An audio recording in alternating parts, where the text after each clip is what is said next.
Hello students, आज मैं आप लोगों को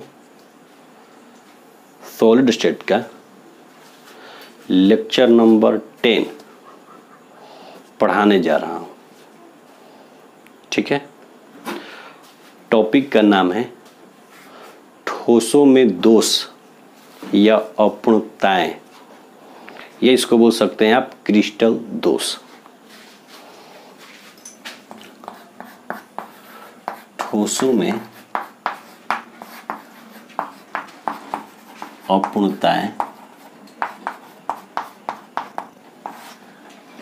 या दोष, ये इसको आप बोल सकते हैं क्रिस्टल दोष।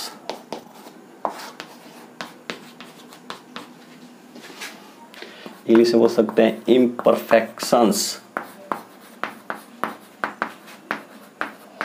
इन सॉलिड, इम्परफेक्शन और डिफेक्ट इन सॉलिड्स और क्रिस्टल डिफेक्ट।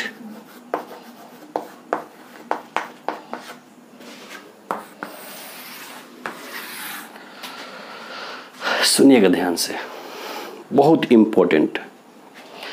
जैसे कि आपको हम बताए थे कि क्रिस्टलीय ठोसों में अवयवी कण नियमित क्रम में होते हैं और 3 डायमेंशन में होते हैं, लेकिन आज हम लोग जो पढ़ेंगे वो दोष है। ये दोष कैसे एराइज होता है, कारण क्या है, थोड़ा इसको डीपली समझिएगा। ठीक है, ये दोष कैसे उत्पन्न होता है इसके बारे में हम आपको बता रहे हैं। देखिए, जब क्रिस्टलीकरण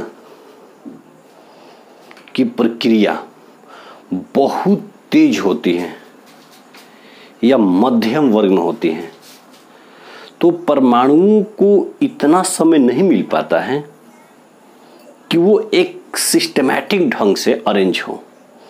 अब आप सोचते होंगे सर क्रिस्टलीकरण तो भी हमको समझ में नहीं आया, तो आपको हम समझा दे रहे हैं। ठीक है, थोड़ा सा ध्यान दीजिएगा बोर्ड पर। एक ये एग्जाम्पल बना रहे हैं। मान लीजिए कोई क्रिस्टलीय ठोस है, उसमें ये अवयवी कण है, नियमित क्रम में है। ठीक है, ये आपको नियमित क्रम में लगे हुए हैं, ये आप पढ़ चुके हैं पहले से ही। थोड़ा समझिएगा आप लोग।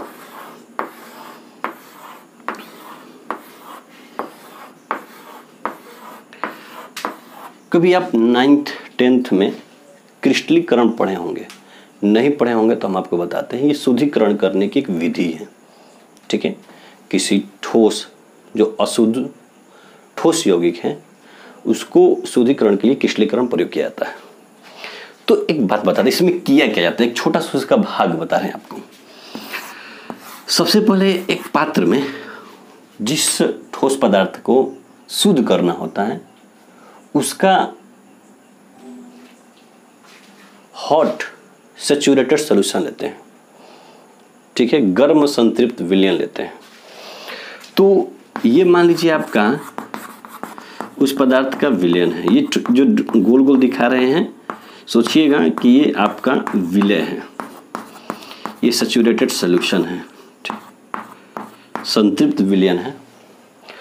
देखिए, जब इसको हम लोग ठंडा करते हैं ना, ध्यान समझिएगा, ठंडा करते हैं तो ये जो आपके पार्टिकल्स वो पास में आते हैं, अट्रैक्ट होकर पास में आते हैं, क्रिस्टल बनाते हैं। ठीक है, क्रिस्टल मतलब वही छोटे छोटे कणों का एक साथ एकत्रित होकर एक चट्टान जैसा बना लेना। जैसे कि चीनी देख रहे हैं और मिश्री देख रहे हैं, तो मिश्री देखिएगा वो आपके क्रिस्टल हैं। ठीक है, तो उसमें क्या होता है, अगर मान लीजिए चीनी का विलयन होता है, अब फिर चीनी के विलयन को, काफ़ी संतृप्त विलयन को अगर आप ठंडा करते तो मिश्री बन जाता। इसमें एक प्रोसेस होता है, लकड़ी उसमें डाल दिया जाता है और 10 दिन तक छोड़ दीजिएगा ना, तो उस पर आपको उसका रॉक लकड़ी के ऊपर लग जाता है, ये जम जाता है, जिसको आप बोलते हैं जनरली भाषा में कूल करते हैं। तो ये क्या होते हैं, आपस में अट्रैक्ट होकर एकत्रित हो जाते हैं, तो बनाते हैं आपको क्रिस्टल। तो मान लीजिए कि जब आप कूल कर रहे हैं, जब आप इसको ठंडा कर रहे हैं, अगर आप बहुत जल्दी ठंडा कीजिएगा तो ये अवयवी कण एक नियमित क्रम में जुड़ते हैं, तो बहुत तेजी से जब क्रिस्टलाइजेशन होगा या मॉडरेट होगा, मध्यम रूप से होगा, तब इनके पास इतना टाइम नहीं मिल पाता है कि ये परफेक्टली ऑर्डर्ड हो, मतलब एक नियमित क्रम में जुड़े हों। होता क्या है कि जब ये जुड़ने लगते हैं तो उस समय इनकी व्यवस्था में थोड़ी सी अनियमितताएं आ जाती हैं। मतलब इस क्रम में ना जुड़कर हो सकता है कि जब बहुत तेजी से क्रिस्टलाइजेशन कीजिएगा, समय नहीं दीजिएगा ज़्यादा कूल करने के लिए, ठीक है, तो फिर क्या होगा, इसका आपस में ये सटेंगे। तो हो सकता है कि जब ये आपस में जुड़े तो हो सकता है कि कहीं से ये गैप हो जाए, या हो सकता है कि कहीं बीच में ये कण फिर से यहाँ पर रिपीट हो जाए। तो इस तरह से क्रिस्टल में दोष उत्पन्न हो जाता है। तो अगर आपको ये कोई पूछे कि ऐसा क्यों होता है, तो बोल रहे हैं आपको कि जब क्रिस्टलीकरण की प्रक्रिया बहुत तेजी से हो रही हो या मध्यम दर से हो रही हो, तब इनके जो पार्टिकल्स हैं, बोल सकते हैं कि उनके एक नियमित क्रम में जुड़ने के लिए सफिशिएंट टाइम नहीं मिल पाता है, जिससे वो क्या होते हैं, इरेगुलर हो जाते हैं कहीं कहीं पर, जिससे ठोस में दोष उत्पन्न हो जाता है। ठीक है, जैसे समझिए, थोड़ा सा एक उदाहरण आपको हम दे रहे हैं। मान लीजिए कि क्लास में बच्चे एकदम सिस्टमैटिक ढंग से बैठे हुए हैं, ठीक है, सिस्टमैटिक ढंग से बैठे हुए क्लास में, कुछ बेंच खाली है, मान लीजिए पीछे कुछ बेंच खाली है। सर आपको क्लास में बीच में छोड़कर कहीं बाहर चले गए किसी से बात करने, और बच्चे इधर से उधर लेकर घूमने लगे, और सडनली सर आ जाए क्लास में, तो बच्चे जो बाहर घूम रहे हैं वो जल्दीबाजी में कहीं भी आकर व्यवस्थित हो जाएंगे, मतलब एक सिस्टम में नहीं होंगे। अगर वहीं सूचित कर दिया जाए 5 मिनट बाद आ रहे हैं सर, तो बच्चे घूम भी लेंगे और जिस स्थान पर थे वहाँ पर बैठ भी जाएंगे। तो इस तरह से अचानक आने से सर के वो बच्चे जल्दीबाजी में इधर उधर बैठ जाएंगे, तो रैंडमनेस बोल सकते हैं ज़्यादा होगा। ठीक है, तो हम बोल सकते हैं क्रिस्टल में इस तरह से दोष उत्पन्न होता है। तो क्रिस्टल दोष जाने से पहले एक और आपको बात बता देते हैं। ये क्रिस्टल 2 प्रकार के होते हैं माना जाता है। एक होता है आदर्श क्रिस्टल। कोई भी क्रिस्टल आदर्श नहीं होता है। ये आदर्श क्रिस्टल होता क्या है? तो बोला जाता है कि वैसा क्रिस्टल जिसमें अवयवी कणों की त्रिविमीय व्यवस्था नियमित होती है, आदर्श क्रिस्टल कहलाते हैं। जानते हैं ये केवल 0 केल्विन ताप पर संभव है। 0 केल्विन ताप मतलब -273 डिग्री सेल्सियस। आप सोचते होंगे सर ऐसा क्यों? तो चलो, थर्मोडायनेमिक्स का एक थर्ड लॉ है। थर्ड लॉ कहता है कि सिस्टम की एंट्रोपी शून्य होती है 0 केल्विन ताप पर। यानी एंट्रोपी तो आपको बताए हैं अनियमितता की माप, यानी अनियमितता नहीं होगी कितने ताप पर? 0 केल्विन ताप पर। इसका मतलब अनियमितता नहीं होगी तो इसका मतलब नियमित क्रम में लग जाएंगे। तो ये आदर्श क्रिस्टल 0 केल्विन ताप पर ही पाया जाता है,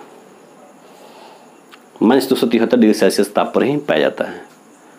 और दूसरा होता है वास्तविक क्रिस्टल, जो कमरे के ताप पर या 0 केल्विन से ऊपर बोलिए, ऊपर के ताप पर हर क्रिस्टल आदर्श क्रिस्टल होता है, मतलब उसमें दोष होता है। और इसी को वास्तविक क्रिस्टल भी बोला जाता है, आदर्श क्रिस्टल को ही। ये आदर्श क्रिस्टल जिसको बोल रहे हैं हम, इसमें दोष होता है। अब कोई बोले इसको क्रिस्टल दोष बोलते हैं, यानी क्रिस्टल दोष क्या है, हमसे कोई पूछे तो वास्तव में एक क्रिस्टल के अवयवी कणों की जो व्यवस्था है उसमें अनियमितता हो जाए, इरेगुलरिटीज हो जाए, तो उसे हम क्रिस्टल दोष बोलते हैं।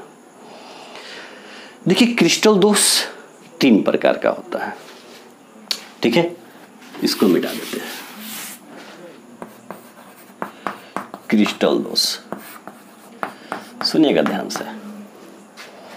ये क्रिस्टल दोष कितने प्रकार के होते हैं? 3 प्रकार के होते हैं। नंबर 1 बिंदु दोष, नंबर 2 रेखीय दोष, नंबर 3 इलेक्ट्रॉनिक दोष।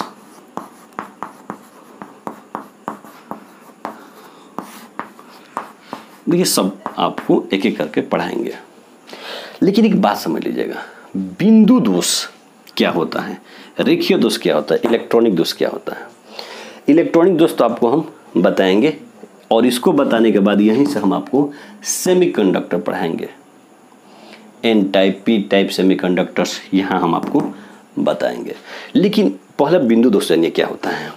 जैसे हम 3D स्ट्रक्चर तो बोर्ड पर बार बार नहीं बना सकते, बार बार हम 3D स्ट्रक्चर नहीं बना सकते हैं, तो 2D स्ट्रक्चर पे ही हम लोग समझ लेते हैं। ठीक है, 2D स्ट्रक्चर पे भी आप इसको समझ सकते हैं आसानी से एकदम। ये देखिए अवयवी कणों की एक क्रिस्टलीय ठोस है, जिसमें अवयवी कणों की त्रिविमीय व्यवस्था एकदम नियमित है, इसको हम लोग क्रिस्टलीय ठोस बोलते हैं। और इस तरह की व्यवस्था 0 केल्विन ताप पर ही पाई जाती है। अब बताते हैं आपको बिंदु दोष क्या है। ये जहां पर अवयवी कण, इसको जालक स्थल बोलते हैं, और ये आपको अंतरकाशीय स्थल या रिक्ति बोलते हैं। ठीक है, तो अगर कहीं जालक स्थल से परमाणु या कोई अवयवी कण का मिसिंग हो जाए, ठीक है, इसमें जो अवयवी कणों की व्यवस्था है उसमें क्या हो जाएगी, अनियमितता हो जाएगी, तो इसको बोलते हैं हम लोग बिंदु दोष। ये जरूरी नहीं कि ऐसा हो, ऐसा भी हो सकता है कि कहीं अतिरिक्त अवयवी कण इस क्रिस्टल में अंतरकाशीय स्थल पर आ जाए, इसको हम लोग बोलते हैं बिंदु दोष। रेखीय दोष क्या होता है। रेखीय दोष होता है कि ये जो जालक बिंदु है, जिसको आप अवयवी कण बोल रहे हैं, अगर जालक बिंदु की एक पूर्ण पंक्ति गायब हो जाए तो इसको हम रेखीय दोष बोलते हैं। रेखीय दोष का डिटेल्स में स्टडी आप लोगों को नहीं करना है। ठीक है, तो जालक ही है, इसको हम लोग जालक बिंदु बोलते हैं, जो कि अवयवी कण को निरूपित करता है। तो अगर जालक बिंदु की पूर्ण पंक्ति अगर गायब हो जाए तो उसको हम लोग रेखीय दोष बोलते हैं। उसके बाद इलेक्ट्रॉनिक दोष, इसकी चर्चा तो हम आपको करेंगे जहां आपको सेमीकंडक्टर पढ़ाना होगा। लेकिन एक बात समझिए, बिंदु दोष ये कितने प्रकार का होता है। बिंदु दोष 3 प्रकार का होता है। एक को हम लोग बोलते हैं स्टैक्योमेट्री दोष,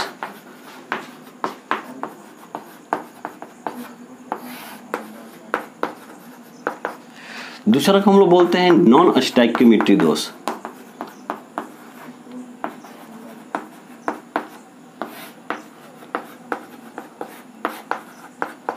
और तीसरा को बोलते हैं हम लोग अशुद्धता दोष।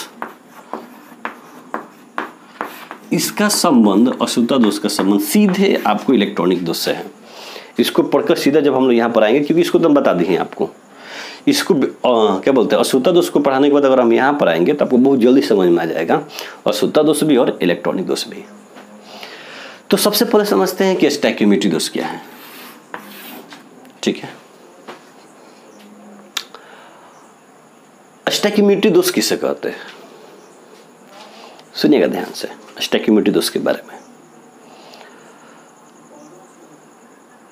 स्टैक्योमेट्री दोष वे बिंदु दोष है जिसके कारण किसी क्रिस्टल के स्टैक्योमेट्री पर कोई प्रभाव नहीं पड़ता है। अब आप सोचते हो सर हमको स्टैक्योमेट्री नहीं समझ में आ रहा है, इसका मतलब क्या हुआ। तो एक बात ध्यान सुनिएगा, इस दोष के कारण, स्टैक्योमेट्री दोष के कारण जो यौगिक के रासायनिक सूत्र है उस पर कोई प्रभाव नहीं पड़ेगा। फिर सोचते होंगे सर फिर नहीं समझ में आया, मतलब दोष होने के बाद भी,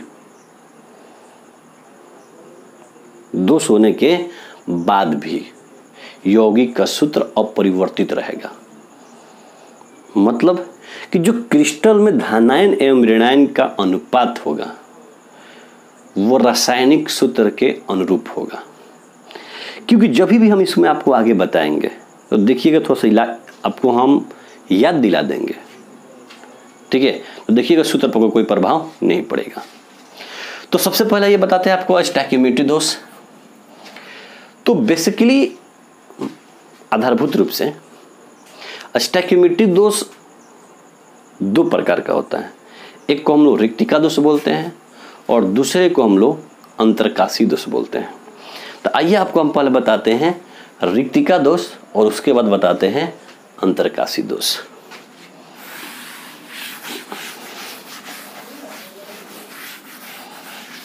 देखिए रिक्तिका दोष,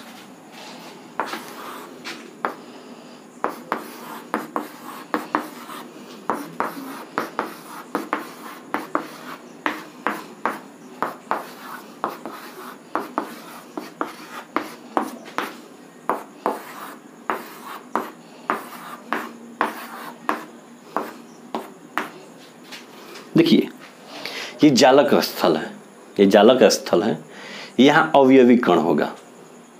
तो जब क्रिस्टल जालक, ये पूरा क्रिस्टल जालक है, ठीक है, भले हम लोग बोर्ड पे 2D में दिखा देते हैं लेकिन 3D होता है। तो जब क्रिस्टल जालक के कुछ जालक स्थल रिक्त हो जाते हैं तब कहा जाता है कि क्रिस्टल में रिक्तिका दोष है, मतलब कि जालक स्थल से अवयवी कण गायब हो जाते हैं, तो कहा जाता है कि रिक्तिका दोष है।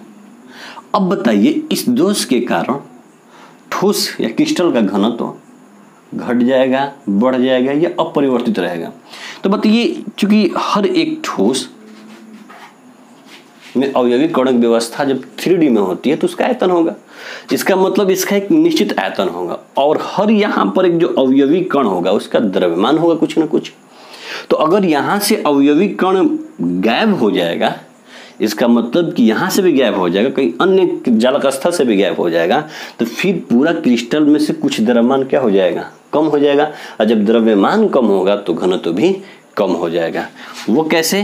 तो आप पढ़े हैं घनत्व बराबर द्रव्यमान बटा में आयतन, पढ़े ना आप लोग? बोलिए, इसका मतलब कि ये अगर कम होगा तो फिर ये भी कम हो जाएगा, क्योंकि आयतन वही है, आयतन वही है, द्रव्यमान कम होगा तो घनत्व भी कम हो जाएगा। तो इसको हम लोग बोलते हैं रिक्तिका दोष, वैकेंसी डिफेक्ट। तो स्टैक्योमेट्री दोष मुख्यतः दो ही होता है, एक होता है आपका रिक्तिका दोष, वैकेंसी डिफेक्ट। तो ये जो आपको हम एग्जाम्पल दिए वो रिक्तिका दोष था। बी अंतरकाशी दोष, इसको बोलते हैं इसे हम लोग इंटरस्टिशियल डिफेक्ट। आइए आपको बताते हैं कि अंतरकाशी दोष क्या है। देखिए ध्यान से, ये आपको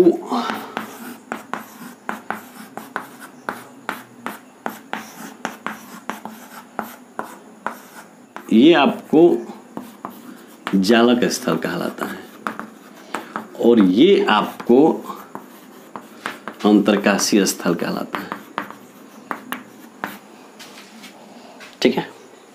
तो जब कुछ अवयवी कण अंतरकाशीय स्थल पर पाए जाएंगे, मतलब जालक स्थल पर तो होंगे ही होंगे, अंतरकाशीय स्थल पर पाए जाएंगे, तब कहा जाएगा कि क्रिस्टल में अंतरकाशी दोष है। अब बताइए इस दोष के कारण ठोस या क्रिस्टल का घनत्व बढ़ जाएगा। क्यों? क्योंकि अंतरकाशीय स्थल पर भी कण है तो कुछ न कुछ द्रव्यमान होगा, तो फिर हम बोल सकते हैं कि इसका घनत्व बढ़ जाएगा।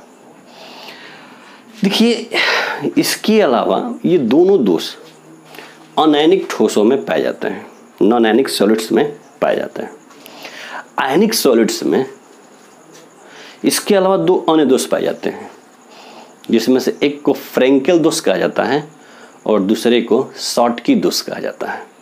आइए आपको बताते हैं कि फ्रेंकेल दोष क्या है, शॉटकी दोष क्या है, ठीक है।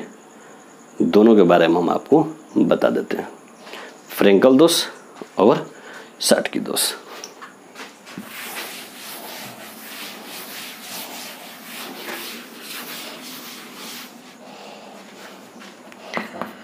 ये दोष आयनिक ठोसों में पाया जाता है, फ्रेंकेल दोष।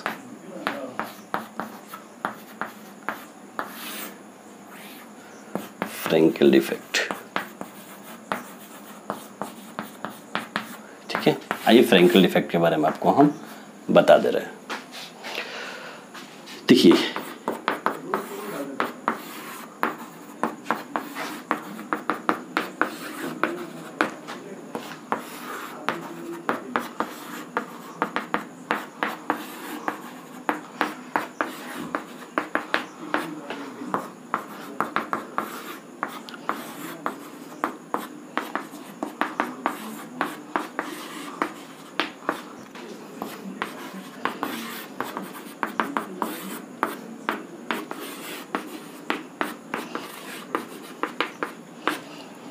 आइए आपको बताते हैं फ्रेंकेल दोष। देखिए, फ्रेंकेल साहब ने 1926 ईस्वी में यह दोष आयनिक ठोसों में पाया था। उन्होंने क्या ऑब्जर्व किया आयनिक ठोसों में, उन्होंने पाया कि कुछ ताप पर क्या होता है कि जो धनायन होता है वो जालक स्थल को छोड़कर अंतरकाशीय स्थल पर चलाता है, जिसके कारण जालक स्थल पर रिक्तिका दोष और नया स्थान जहां पर पहुंचा है वहां पर अंतरकाशी दोष उत्पन्न हो जाता है। इसका मतलब इसमें दोनों दोष पाए जाते हैं, रिक्तिका दोष भी पाया जाता है और अंतरकाशी दोष भी पाया जाता है, क्योंकि जहां से गायब होता है धनायन वहां पर तो रिक्ति उत्पन्न हो जाती है और जहां पहुंचता है वहां पर आपको अंतरकाशी दोष उत्पन्न हो जाता है। इस तरह से इसमें रिक्तिका दोष और अंतरकाशी दोष दोनों पाया जाता है। ठीक है, अब सुनिए क्या होता है। इस दोष के कारण ठोस या क्रिस्टल के घनत्व पर कोई प्रभाव नहीं पड़ता है। क्यों? क्योंकि धनायन यहां से गायब नहीं हुआ है, क्रिस्टल में ही है, मतलब वो कण यहां से हटकर दूसरा जगह शिफ्ट हो गया है, तो कह सकते हैं द्रव्यमान वही रह जाएगा। तो पूरा क्रिस्टल का घनत्व अपरिवर्तित रहता है फ्रेंकल दोष के कारण। और फ्रेंकल दोष उन आयनिक ठोसों द्वारा प्रदर्शित किया जाता है जिसमें धनायन का आकार बहुत छोटा एवं ऋणायन का आकार बहुत बड़ा होता है। ठीक है, धनायन छोटे होने के कारण अपने जालक स्थल से विस्थापित होकर अंतरकाशीय स्थल पर चले जाते हैं, इसलिए हम लोग फ्रेंकल दोष को विस्थापन दोष भी कहते हैं, यानी इसको हम लोग विस्थापन दोष भी कहते हैं। ठीक है, अब सुनिए, इसमें जो जिन आयनिक ठोसों में फ्रेंकल दोष पाया जाता है उनमें कोऑर्डिनेशन नंबर कम होता है, उपसहसंयोजन संख्या कम होता है। ठीक है, तो ये किसमें पाया जाता है फ्रेंकल दोष? तो आपको एक बात बता देते हैं, जो संक्रमण धातु है जिसको हम डी ब्लॉक के तत्व कहा जाता है, संक्रमण धातु, तो डी ब्लॉक के तत्व के जो आपके सल्फाइड होंगे या हैलाइड होंगे उनमें फ्रेंकल दोष पाया जाता है, डी ब्लॉक के तत्व के। ठीक है, आइए एग्जाम्पल बता देते हैं।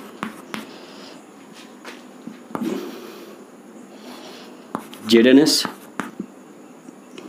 Zinc sulphide, AgCl, AgBr, AgI। हम लोग एक और बात इसमें लिख सकते हैं कि फ्रेंकल दोष उन आयनिक ठोसों में पाया जाता है जिनके धनायन एवं ऋणायन के आकार में अंतर बहुत अधिक होता है। इन दोनों के आकार में अंतर बहुत अधिक होता है। अब हम आपको बताने जा रहे हैं 4 नंबर शाटकी दोष।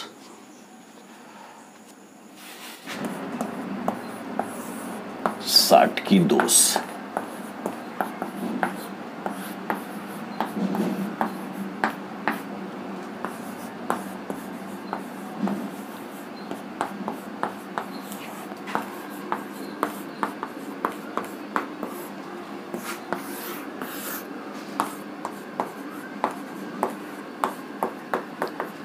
शाटकी साहब ने 1930 ईस्वी में आयनिक ठोसों में इस दोष को ऑब्जर्व किए थे।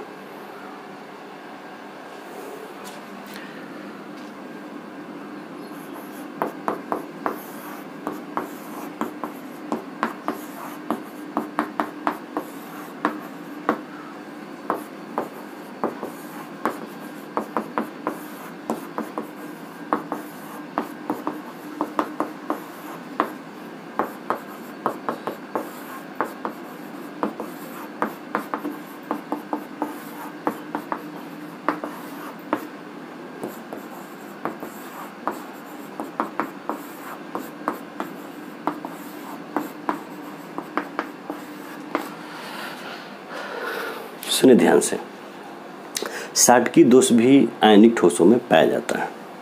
ठीक है, इस दोष में क्या होता है? इस दोष में जालक स्थल से समान संख्या में धनायन एवं ऋणायन लुप्त हो जाते हैं।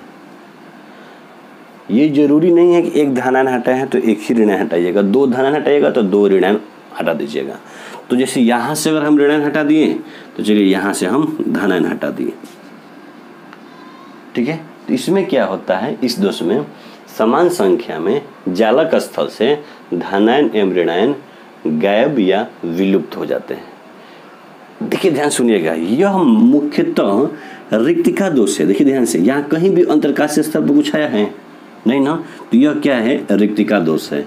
अब बताइए, इस दोष के कारण क्रिस्टल या ठोस का घनत्व कम हो जाएगा, क्योंकि यहाँ जालक स्थल से कण क्या हो गए, गायब हो गए। तो फिर बोल सकते हैं कि हाँ यह रिक्तिका दोष है। इस दोष के कारण ठोस या क्रिस्टल घनत्व कम हो जाता है। साटकी दोष उन आयनिक ठोसों में पाया जाता है जिसमें धनायन एवं ऋणायन का आकार लगभग बराबर होता है तथा कोऑर्डिनेशन नंबर उप सहसंयोजन संख्या उच्च होता है, ठीक है। क्षार धातुओं के हाइलाइट्स में साटकी दोष पाया जाता है। देखिए example, NaCl, KCl, CaCl, AgBr। कुछ इंपॉर्टेंट पॉइंट सुन लीजिए। नंबर 1, फ्रेंकल दोष एवं साटकी दोष के बाद भी क्रिस्टल की विद्युत उदासीनता कायम रहती है। मतलब जितने क्रिस्टल में धनायन है उतने ही ऋणायन है, ठीक है। और आपको हम बताए थे ना कि स्टोइकियोमेट्रिक दोष की खास बात होती है कि इस दोष के बाद भी धनायन एवं ऋणायन का अनुपात यौगिक के रासायनिक सूत्र के अनुरूप होता है। तो यहाँ देख लीजिए, धनायन ऋणायन का अनुपात बिल्कुल पहले जैसा ही है। दूसरा पॉइंट सुन लीजिए, AgBr फ्रेंकल दोष एवं साटकी दोष दोनों प्रदर्शित करता है, ठीक है। तीसरा पॉइंट सुन लीजिए, नमक, देखिए 1 सेंटीमीटर क्यूब में 10 के पावर 22 आयंस होते हैं,